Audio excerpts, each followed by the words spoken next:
Welcome everyone to our member spotlight. We're super excited to have Janell Fondry with us today, who is a part of our community. Janell, thanks for joining us today. Thank you for having me. Cool. Well, I'll kick it off. So what got you interested in multifamily? Well, I started to go on a wealth building adventure a couple of years ago with a group of women that I met, and we started throwing all of our numbers on the table and just kind of taking a unique female perspective on that kind of stuff. As I've started to talk about it more openly, I realize men talk about finances and investments and wealth building a lot, and women just don't. Um, so that was basically learning a lot of the different avenues. Kind of brought me to learning about syndication, and then just so happens I have known Dustin for quite a while and saw him and had been following him on Facebook and talking about his successes and adventures of syndication. So that was a lot of what influenced me to really pursue it as an option. Awesome. And could you give some listeners just some background about how you're involved in multifamily today? So today, I have one small duplex, which I don't really consider necessarily multifamily, but it was my first foray into real estate investment. I currently own that in Austin, Texas, in a great little walkable neighborhood in the east side of Austin, where we have our B unit is a long-term tenant that was conveyed when we bought it, and they just have such a great history with the property. We were not about to put them out. And our A unit has turned into an Airbnb and has been wildly successful, even despite a fall off in last spring, COVID spring, when everything kind of went blank. We scrapped, we saved, we threw people in there for pennies on the dollar. We didn't care. We just wanted to get something out of it, and turned around, went back Airbnb after a couple of months of having some month-to-month renters in there. And it has just performed beyond our expectations.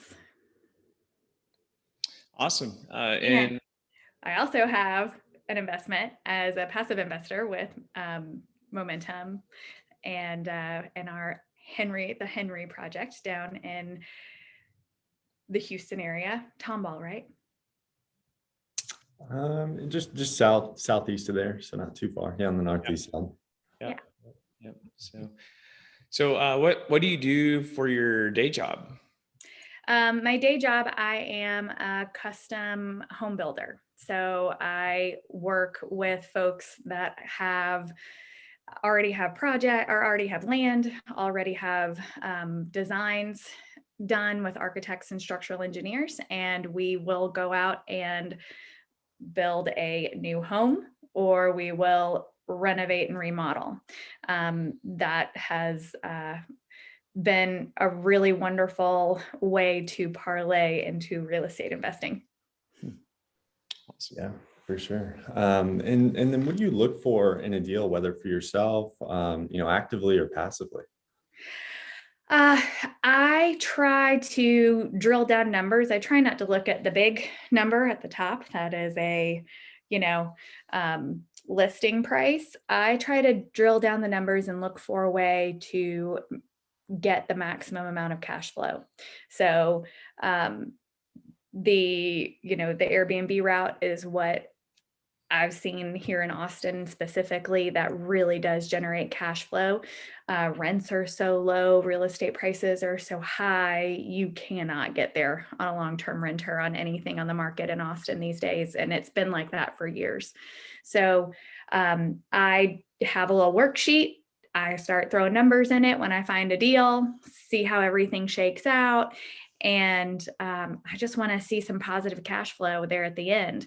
And then obviously with Airbnb, that's my way of finding a way to generate it here in Austin. I just want to see, 20 days or 20 nights occupied at an average cost depending on comps in the neighborhood with Airbnb. So I just, go through all that number crunching. And if it comes out positive on the bottom, then I'm like, okay, we can play. Gotcha.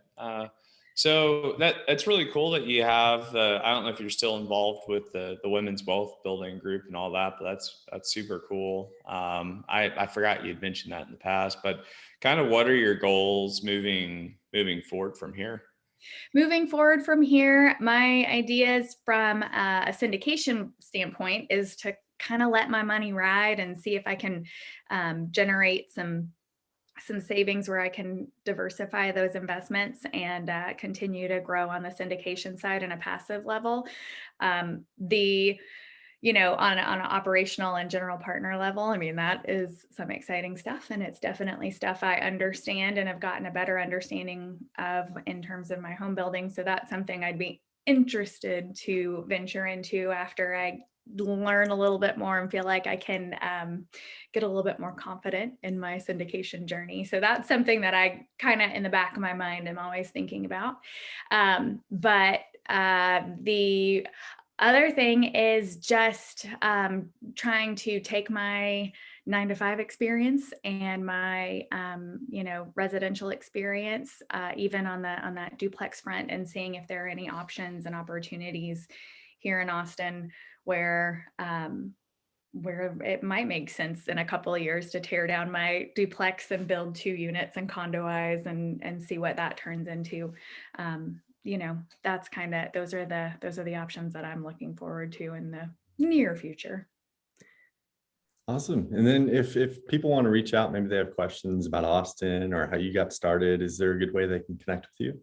Oh yeah, absolutely. I am on Facebook. I'm not great at Messenger, so I do have an email address, and it is jfondry, Fondry, @gmail.com. That's probably the best way to start.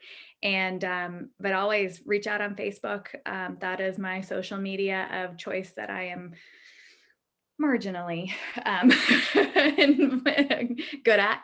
So, but yeah, definitely reach out. And Austin is dog eat dog, but there are some really cool, scrappy ways to make it happen. And in this market, if there's a way to make the numbers work, I am all about it. And I'm also interested in partnerships down here too. That's something I definitely would be down for. Awesome. Well, I really appreciate your time today, and yeah, look forward to getting together soon. Cool. All right. Yeah, Take care. guys. All We'll see you soon. right.